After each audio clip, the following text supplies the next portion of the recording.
So people are smart and they're going to realize, wait a second, Governor Newsom is saying what Texas is doing is wrong, so we're going to do that too? Right. The hypocrisy there just doesn't make any sense. What's going on, you guys? We have Lydia Who trying to convince others that Gavin Newsom is a straight-up hypocrite. David Pakman is out here to defend him. Let's get into it. Want to see what it looks like when a right-wing extremist almost gets it? Almost. This is video of Fox business correspondent Lydia Who. She almost stumbles into the truth about gerrymandering. Now, she's talking here about Gavin Newsom's gerrymandering plan in California. She thinks she's got him in a hypocritical double standard, and she almost gets it, but she doesn't. Take a listen. I just don't think it resonates. There are a lot more things that rise to the top, and I think what a lot of people will realize when they start drilling down and following what Governor Gavin Newsom is trying to do, he would actually have to change the process of redistricting in California to get this done, taking it away from an independent commission, giving it back to the legislature, which is really ironic because that's exactly what he's complaining about when he talks about what Texas is doing wrong. So people are smart and they're going to realize, wait a second, Governor Newsom is saying what Texas is doing is wrong, so we're going to do that too? Right. The hypocrisy there just doesn't make any sense. And here we have the smugness of Lydia Who wanting to say all of these words so confident in Fox News style, hoping that you can't see right through the lies, hoping that you can't see right through the bullshit. She thinks she's got him dead to rights. Lydia Who believes that she has caught Gavin Newsom in hypocrisy, but she's describing the Republican playbook. What's missing from her analysis, if you can call it that, is that Republicans in Texas and in other states are already using extreme gerrymandering to lock in power. Newsom's making the point, if it's fair for them to do it, why isn't it fair for us to do it? If you're a Republican who has no issue with what Republicans have done in Texas and in other states, why would you take issue with Gavin Newsom doing it? He's simply using the same tool, the same weapon that you approve of your side of using for his own side. And so Lydia Who here sort of accidentally admits that the Republican tactics don't make sense and calls them hypocritical, but she's saying it's only Gavin Newsom that's the one that's doing it.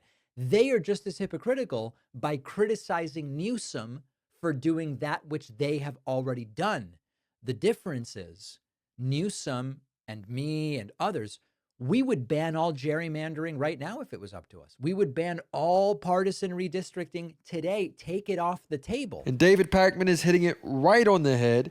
If Republicans are getting to use these tactics, why can't the Democrats, right? As soon as the Democrats want to play by the same rules as the Republicans, they're going to, call it a foul on the play. Put a flag on the play. Hey, you can't do exactly what we're doing. The difference is they've already done it. So now we're trying to find a way not to unilaterally disarm. The difference for Republicans is they apparently have no issue with it because they did it without Democrats doing it. And now, as far as they're concerned, the problem is that Democrats are trying to do the same thing. So it's an interesting moment where the Fox host almost says the quiet part out loud. Like she nearly gets to the point of acknowledging, wait a second, what Republicans are doing is indefensible. If what Newsom is doing is indefensible, then what Republicans are doing is indefensible. Great. So then let's ban all gerrymandering, except Democrats vote to ban gerrymandering and Republicans don't. So you can't have it both ways. She almost gets it. And my takeaway here is that hypocrisy essentially doesn't matter to the modern American political right. The only, we point out Trump claims to be a Christian, but here's 100 things that he did that are not Christian. Or they claim to be against business intervention, but then they want to force Twitter to publish this and they want to force Facebook. Doesn't actually matter. They don't really care about small government when it's inconvenient. And this is what it's really about. It's not about Newsom. It's not even about gerrymandering. It's about the Republicans' lack of accountability whenever they're in the wrong. The hypocrisy will not stop. But the reality here is that these are things that Republicans have already done, and Republicans only have a problem when it's Democrats looking at doing the same thing. So Lydia Who, good job. She proves the point without realizing it. The Republicans can't justify their own power grabs when they immediately criticize Democrats when they do the same thing.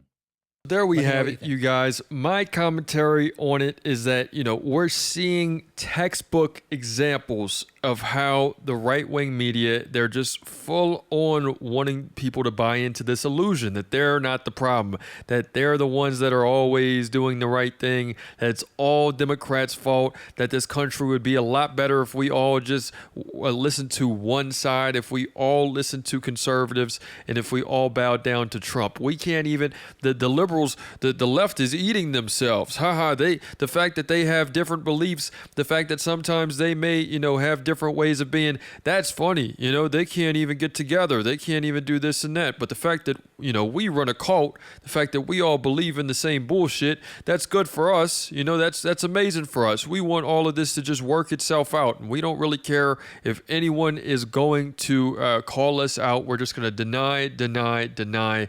We're always going to deny. That's the name of the game. So then you have Lydia who, stumbling damn near into finding out, like she's saying, hey, look, gerrymandering is bad. She almost comes to the realization that what she is supporting is a lie, is something that could be, quote unquote, not fair, not democratic, not a part of our government.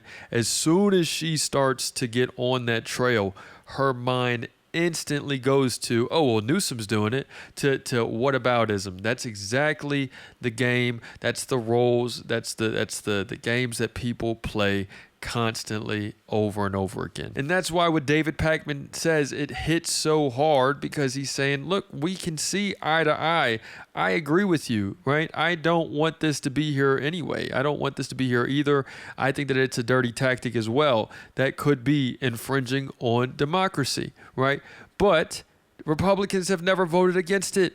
Republicans could care less what's going on. They are co-signing whatever the hell Texas is trying to do right now, which is make it to where voters' voices are not being heard. The worst part about it, though, is that whenever you call this out to Republicans, they do not care. They are simply not going to even acknowledge what you are saying. You can bring up how David Pakman brought up that Trump is not really abiding by Christian values. You can bring that up to them, that they're not really abiding by Christian values, that they may, be doing something on a certain level. They may take the Bible extremely literal and say, hey, let's like stone people or let's do something. But at the same time, they're not living by what they're not actually going to get it. They're so far gone down their own little echo chamber that they will not ever admit